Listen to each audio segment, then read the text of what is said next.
මම ඔයාලට කියන්නේ දැන් ගොඩක් අයගේ E7 Pro visa එක යටතේ wifi ඇවිල්ලා ඉන්නවා කොරියාවට F3 visa එක හරහා.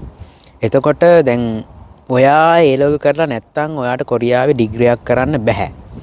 එතකොට දැන් කොරියාවේ PR පාත් එකට යන්න පුළුවන් ලේසිම ක්‍රමයක් තමයි අර F299 ගිහිල්ලා F5 කියන visa එකට යනවට වැඩිය ඔයා E7 Pro visa එකේ ඉන්නවා නම් ඔයාට පුළුවන් A level කරලා ඉන්න කෙනෙක් නම් ඔයාට ඩිග්‍රී එකක් පටන් ගන්න පුළුවන් A level කරලා තියෙනවා නම් ඔයාගේ ඩොකියුමන්ට්ස් ටික හදාගෙන කොරියාවේ ගොඩක් ජනප්‍රියයි සයිබෝ 30ක් කියන යුනිවර්සිටිස් තියෙනවා ඔන්ලයින් ඔයාලට සතිසෙනසුරාදා වගේ දවස්වල කැම්පස් එකේ රෙජිස්ටර් වෙලා ස්ටඩි කරන්න තියෙන්නේ. ඉතින් ඒ වගේම ඔයාගේ කොරියාවේදී ටොපික් ලෙවල් මට්ටම KIIP ප්‍රෝග්‍රෑම් එකේ ලෙවල් මට්ටම් හොඳ තත්ත්වයක තියෙනවා නම් ටොපික් සම්ගප් සාගප් පාස් වෙලා තියෙනවා නම් මේ කැම්පස් වලින් ඩිස්කවුන්ට් එකක් හම්බ වෙනවා. එතකොට ඒ ඩිස්කවුන්ට් එකත් එක්ක ඔයාට බෙක් මානමකට වඩා අඩුවෙන් තමයි කැම්පස් එකේ රෙජිස්ටර් වෙන ගාස්තු වශයෙන් ගෙවන්න තියෙන්නේ.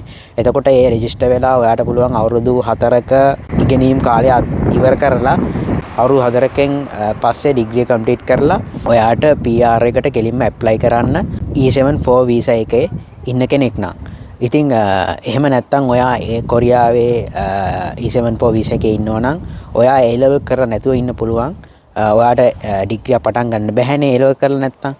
ඉතින් ඔයාගේ wife A level කරලා තියෙනවා නම් ඔයාගේ wife කැම්පස් එක රෙජිස්ටර් කරලා පුළුවන් F3 visa එකේ ඉඳලා ඩිග්‍රී කම්ප්ලීට් කරාන් පස්සේ F2R කියන වීසා එකට මාරු වෙන්න. මුලින්ම D2 වීසා එකට මාරු වෙන්න ඕනේ, ලැන්ග්වේජ් කෝස් කරන්න ඕනේ. මේ process එක හරහා තමයි මේ F2R ක්‍රියාවලියට යන්න තියෙන්නේ ඩිග්‍රී කම්ප්ලීට් කරලා.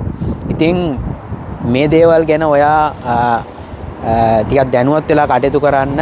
නැත්තම් අපි කොරියාවට ඇවිල්ලා ගත කරන ලයිෆ් එකේ කිසිම තේරුමක් නැති වෙනවා. එක්ක කොරියාවට ඇවිල්ලා ඔයාට සල්ලි තියෙන්න ඕනේ. එහෙම නැත්තම් ඔයා ඉගෙන ගත්ත දෙයක් තියෙන්න ඕනේ. ඉතින් කොරියාවට ඇවිල්ලා යුනිවර්සිටි එක E7 Pro visa එකේ ඉඳලා ඩිග්‍රී එකක් කරන එකේ වැදගත්කම් ගොඩක් තියෙනවා. එකක් කොරියාවේ PR එකට යන්න පුළුවන්. PR එකට ගියාන් පස්සේ ඔයාට බිස්නස් කරන්න පුළුවන්. එහෙම නැත්තම් F2 visa එකක ඉන්නවා නම් ඔයාට බිස්නස් කරන්න පුළුවන්, ඇරබයිට් කරන්න පුළුවන්. ඒ වගේ chances ගොඩක් තියෙනවා. ඒවව නැත්නම් ඔයාලා ඩිග්‍රී එකක් පස්සේ මේ ඩිග්‍රී එක වටිනාකම කියන එක අඩු වෙන්නේ නැහනේ. ලංකාවට ගිහිල්ලා වුණත් ඔයා කවදා හරි දවසක මොකක් හරි ප්‍රයෝජනවත් රැකියාවක් කරන්න පුළුවන්. ඒ නිසා ඒකේ ඩිග්‍රී එක වැදගත්කමක් තියෙනවා. ඉගෙන ගත්ත දෙයක කවදාවත් වටිනාකමක් නැති වෙන්නේ නැහැ. ඔයා ඒ දේවල් පොඩ්ඩක් කල්පනා කරලා කටයුතු කරන්න.